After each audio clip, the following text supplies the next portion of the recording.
Hello friends, स्वागत है आपका आज के इस नए वीडियो में। आज की इस वीडियो में हम लोग चर्चा करेंगे मॉडर्न हिस्ट्री, आधुनिक भारत के दूसरे जो टॉपिक है मुगल साम्राज्य का पतन तथा विघटन, उससे जितने भी ऑब्जेक्टिव क्वेश्चन हैं उन सबको हम लोग डिस्कशन करेंगे। इसका पहला जो टॉपिक था वो था यूरोपीय कंपनियों का आगमन, जिसके 70 ऑब्जेक्टिव क्वेश्चन को हम लोग डिस्कशन कर चुके हैं। तो अगर वो वीडियो आप नहीं देखें तो उसे ज़रूर देखें। हम लोग टॉपिक वाइज जो है वीडियो में जो है जितने भी ऑब्जेक्टिव क्वेश्चन पूछा जा रहा है टॉपिक वाइज, उस सब को हम लोग डिस्कशन किया, जिससे आपका बीपीएससी टीचिंग एग्जाम या फिर अदर कम्पिटेटिव एग्जाम है उन सब में जो मॉडर्न हिस्ट्री, आधुनिक भारत से जितना भी क्वेश्चन पूछा जाता है उन सबको हम लोग यहाँ डिस्कशन करेंगे और समझने की कोशिश करेंगे। तो आइए बिना देर के हुए शुरू करते हैं। सबसे पहला क्वेश्चन है, औरंगजेब का उत्तराधिकारी जो है कौन हुआ था? तो औरंगजेब का उत्तराधिकारी था बहादुर शाह फर्स्ट। बहादुर शाह प्रथम जो था औरंगजेब का उत्तराधिकारी था।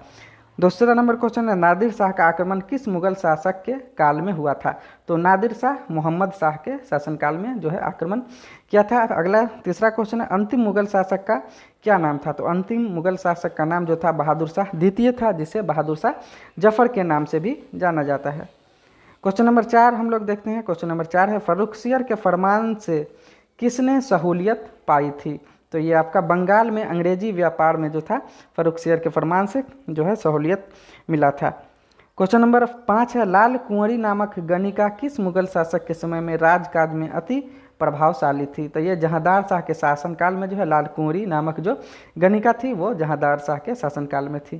क्वेश्चन नंबर 6 है, तृतीय पानीपत के युद्ध के समय मुगल सम्राट कौन था? तो ये आपका शाह आलम जो था तृतीय पानीपत के युद्ध में मुगल सम्राट था। क्वेश्चन नंबर 7 है, अहमद शाह अब्दाली के आक्रमण से क्या हुआ था? तो सिख शक्ति का अभ्युदय हो गया था अहमद शाह अब्दाली के आक्रमण से। अगला क्वेश्चन है, किस मुगल शासक के काल में सैयद भाई प्रभावशाली और शक्तिशाली बने थे? तो ये आपका फर्रुखसियर के शासनकाल में जो है सैयद भाई प्रभावशाली और शक्तिशाली बन गए थे।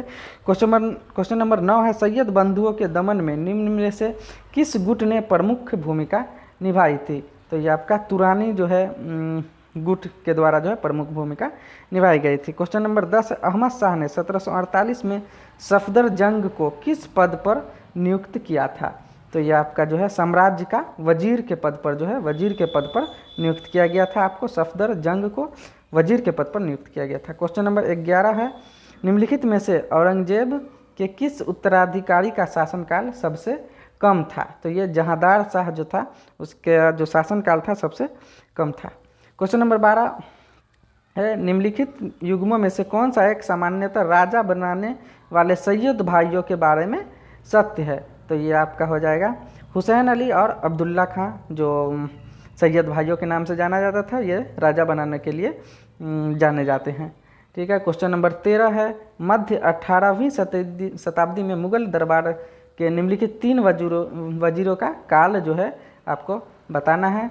तो ये इसका आंसर हो जाएगा डी नंबर, यानी कि सबसे पहले जाविद खान, उसके बाद है आपका सफदर जंग, उसके बाद इमादुल मुल्क। ठीक है। क्वेश्चन नंबर 14 है, बहादुर शाह प्रथम ने नहीं किया था, क्या नहीं किया था?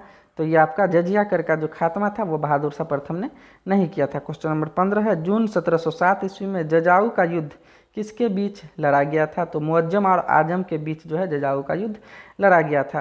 क्वेश्चन नंबर 16 है, जय सिंह को मिर्जा राजा की पदवी किसके द्वारा दी गई थी? तो ये जहांदार शाह के द्वारा जो है जय सिंह को मिर्जा राजा की पदवी दी गई थी। क्वेश्चन नंबर 17 है, किस शासक के शासनकाल जो है सबसे कम था? तो ये आपका रफ़ीउद्दरजात, ठीक है, सॉरी यहाँ है रफ़ीउद्दरजात। ठीक है। किस शासक का शासनकाल सबसे कम था? तो रफ़ीउद्दरजात का जो है शासनकाल सबसे कम था। क्वेश्चन नंबर 18 है, शाहजहां द्वितीय की उपाधि किसने धारण की थी? तो ये आपका रफ़ीउद्दौला, ठीक है, रफ़ीउद्दौला जो है शाहजहां द्वितीय की उपाधि धारण की थी। क्वेश्चन नंबर 19 है, सैयद बंधुओं का अंत किसके समय में हुआ था? तो ये आपका मोहम्मद शाह के समय में जो है सैयद बंधुओं का अंत हो गया था। क्वेश्चन नंबर 20 है, अहमद शाह अब्दाली के भारत पर प्रथम आक्रमण के समय शासक जो है कौन था? तो ये आपका अहमद शाह था। अहमद शाह अब्दाली के समय जो है अहमद शाह का शासन था। ठीक है, नाम दोनों का सेम है। अहमद शाह अब्दाली के समय अहमद शाह का शासन था। अली गौहर किसका नाम था? तो अली गौहर जो है आपका शाह आलम द्वितीय का जो नाम था अली गौहर था। क्वेश्चन नंबर 22 देखते हैं, किस मुगल शासक ने राजा राम मोहन राय को राजा की उपाधि दी थी। तो ये अकबर द्वितीय के द्वारा जो है राजा राम मोहन राय को राजा की उपाधि दी गई थी। क्वेश्चन नंबर 23 है, मुगलों के सिक्के किसके समय में बंद हुए थे? ठीक है, तो यहाँ ऑप्शन है मुगल किसके समय में मुगलों के सिक्के बंद हो गए थे? देखिए, मुगलों के सिक्के किसके समय में बंद हुए थे? तो ये आपका आंसर हो जाएगा इसका अकबर द्वितीय। ठीक है, अकबर द्वितीय के समय में जो है मुगलों के सिक्के बंद हो गए थे। करनाल का युद्ध जो है कब लड़ा गया था? तो 24 फरवरी 1739 को जो है करनाल का युद्ध हुआ था। क्वेश्चन नंबर 25 है, किसके अनुसार मुगल साम्राज्य के पतन का प्रमुख कारण सैनिक अदक्षता था? तो ये आपका विलियम आर्विन। ठीक है, विलियम आर्विन के अनुसार जो है मुगल साम्राज्य का पतन सैनिक कमजोरी के कारण हो गया था, सैनिक कमजोर था। क्वेश्चन नंबर 26 है, fall of the Mughal empire. ठीक है, fall of the Mughal empire के लेखक कौन थे? तो सर जादूनाथ जो थे fall of the Mughal empire book के लेखक थे। क्वेश्चन नंबर 27 है, मुगल साम्राज्य के पतन का प्रमुख कारण क्या था? तो अयोग्य उत्तराधिकारी था, जिसके कारण जो है मुगल साम्राज्य का पतन हो गया था। क्वेश्चन नंबर 28, अहमद शाह अब्दाली के भारत पर आक्रमण का उद्देश्य जो है क्या था? तो ये धन को लूटना जो है उद्देश्य था। नादिर शाह का दिल्ली पर अधिकार जो है कब हुआ था?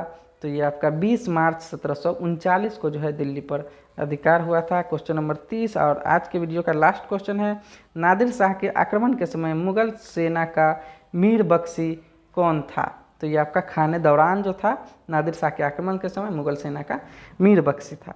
तो इसी तरह से हम लोग टॉपिक वाइज ऑब्जेक्टिव क्वेश्चन को करेंगे, जिससे आपका मॉडर्न हिस्ट्री आधुनिक भारत से लगभग क्वेश्चन जो है आपका कंप्लीट हो जाएगा। तो इसे ज़रूर देखें, जिससे कि आपका आने वाला बीपीएससी टीचिंग एग्जाम में जो है अच्छा स्कोर हो सके।